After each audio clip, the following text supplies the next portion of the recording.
너의 이름은 쓰레기통. 우리 집에는 쓰레기통이 4개 있다. 침대가 있는 작은 방, 작업실로 쓰는 큰 방, 싱크대 옆, 그리고 화장실에 모양도 크기도 제각각인 쓰레기통이 하나씩이다. 발길 닿는 데마다 쓰레기통이 있는 것은 순전히 게으름 탓이다. 집안에서도 쓰레기를 버리러 가는 몇 걸음이 못내 귀찮아서다. 쓰레기통이 여럿이라고 쓰레기가 많이 나오는 것은 아니다. 혼자 사는 집에서 무슨 대단한 쓰레기가 나올 리 없다. 분리수거하는 플라스틱, 캔, 유리병 등은 따로 밖에 내어놓으니 쓰레기통에 들어가는 것이라야 대부분 휴지다. 그것 말고는 이런저런 상품의 포장, 머리카락, 티끌 따위다. 쓰레기통을 휴지통이라고 하는 것은 그래서일 테다.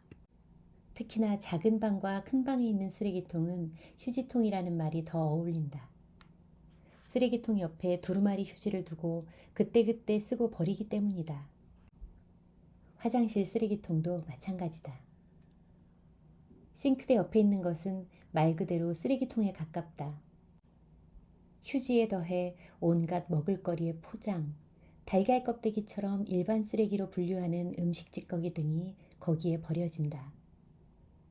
한 집에 있는 쓰레기통인데도 있는 자리에 따라 이렇게 처지가 다르다. 쓰레기통과 휴지통과 음식물 쓰레기통의 차이는 무엇일까? 같은 통도 안에 무엇이 담기느냐에 따라 불리는 이름이 달라진다. 쓰레기통이라고 이름 붙여 판다고 해서 그것이 진짜 쓰레기통은 아니다. 실제로 쓰레기를 넣기 전까지는 말이다.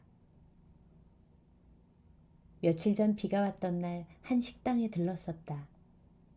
입구 안쪽에 여느 가게에서나 흔히 볼 수 있는 파란색 쓰레기통이 있었는데 거기에 우산이 잔뜩 꽂혀 있었다. 깨진 유리창 법칙처럼 처음에 누군가 우산을 꽂자 뒤이어 들어온 사람들도 그런 것인지 주인이 아예 그러라고 내어놓은 것인지는 알 수 없었다. 어쨌거나 나도 거기에 우산을 꽂으면서 보니 안에는 빗물이 조금 고여있을 뿐 쓰레기는 보이지 않았다. 만약 그 안에 쓰레기가 차 있었더라면 누구라도 우산 넣기를 망설였을 것이다. 그러나 속이 깨끗이 비어 있었기에 어제까지는 쓰레기통이었는지 모를 그것이 이날은 우산꽂이가 되었다. 주문한 음식을 기다리면서 지켜본 쓰레기통, 아니 파란 우산꽂이는 꼭 화살을 맞은 짐승 같았다. 목구멍에 각양각색의 우산들이 박힌 그것은 뱃속을 빗물로 채우고 있었다. 쓰레기통과 우산꽂이, 그리고 화살 맞은 짐승 중에서 무엇으로 사는 것이 제일 나을까? 이런 고민을 하는 사이 주문한 음식이 나왔다. 나는 그저 한 끼를 때우겠다던 마음을 고쳐먹고 자세를 바로 했다. 이것은 대충 끼니를 때우는 음식이 아니라 오늘 하루 나를 살리는 약이다. 이렇게 생각하니 숟가락을 든 손에 힘이 들어갔다. 우산꽂이는 어디 있나요? 쓰레기는 어디에다 버려요? 라는 물음에 손가락이 무엇을 가리키느냐에 따라 같은 사물이 우산꽂이가 되기도 하고 쓰레기통이 되기도 한다. 뱃속에 집어넣는 음식을 어떻게 여기느냐에 따라 나도 달라지는 것 아닐까? 다른 사람도 마찬가지다. 내가 그를 어떤 시선으로 바라보느냐에 따라, 그에게 어떤 마음을 던지느냐에 따라 그는 전혀 다른 존재가 된다. 이름을 부를 때, 별명을 부를 때, 애칭을 부를 때, 어떤 호칭 대신 욕으로 부를 때, 그때마다 그는 전과는 다른 사람이다. 든든히 배를 채우고 나와서 돌아가는 길에 새삼스레 쓰레기통을 찾아봤다. 쓰레기통은 잘 보이지 않았고 그만큼 길가 곳곳에서 쓰레기가 눈에 띄었다. 주로 담배꽁초나 각종 음료수병, 테이크아웃 용기 따위였다. 사람들은 거리에 쓰레기통이 없어서 어쩔 수 없이 무단 투기를 한다고 말한다. 지자체에서는 생활 쓰레기를 공공 쓰레기통에 버리는 사람이 많아서 어쩔 수 없이 쓰레기통을 둘 수 없다고 항변한다. 어쩔 수 없음과 또 다른 어쩔 수 없음 사이에서 애먼 길거리만 쓰레기장이 되어가는 것은 아닌지. 어쩔 수 없지 뭐. 내가 습관처럼 자주 하는 말이다. 이제껏 스스로 욕심이나 미련을 두지 않으려는 마음에서 내뱉는 것으로 여겼던 저 말이 오늘은 영 다르게 다가왔다. 어쩔 수 없다는 핑계로 내버려 두었던 일, 끝내 포기하고만 인연, 어영부영 흘려보낸 기회 같은 것들이 떠올랐다.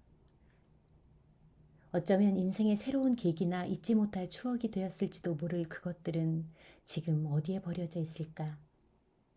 갑자기 가슴이 답답해지는 것을 보니 알만했다. 나는 집에 도착하자마자 쓰레기통부터 비웠다. 마음도 뒤집어서 탈탈 털고 싶었지만 가려운 몸을 긁듯이 마음도 한번 시원하게 벅벅 긁고 싶었지만 그것이야말로 정말 어쩔 수 없는 일이었다. 어쩔 수 없지 뭐 라는 소리가 튀어나오려는 것을 속으로 삼키며 나는 팔을 걷어붙였다. 눈앞에 어쩔 수 있는 일들이 많았다. 나는 귀찮아서 계속 미루었던 집안일부터 해치우기로 했다. 서너 시간 몸을 바쁘게 움직이고 나니 속이 출출했다. 마음을 비우기는 어려운데 뱃속은 이렇게 쉽게 비워지다니. 마음 먹다라는 말처럼 밥도 먹는 것이고 마음도 먹는 것인데 마음은 왜 이리 소화가 안 되는 것일까? 그래도 무엇을 어떻게 먹을지 선택해야 하는 순간이 매번 새롭게 찾아온다는 것이 다행이었다. 또 마음은 세상에서 가장 큰 통이어서 무엇이든 얼마든지 새로 담을 수 있다고 생각하니 얼마간 스스로 위안이 되었다.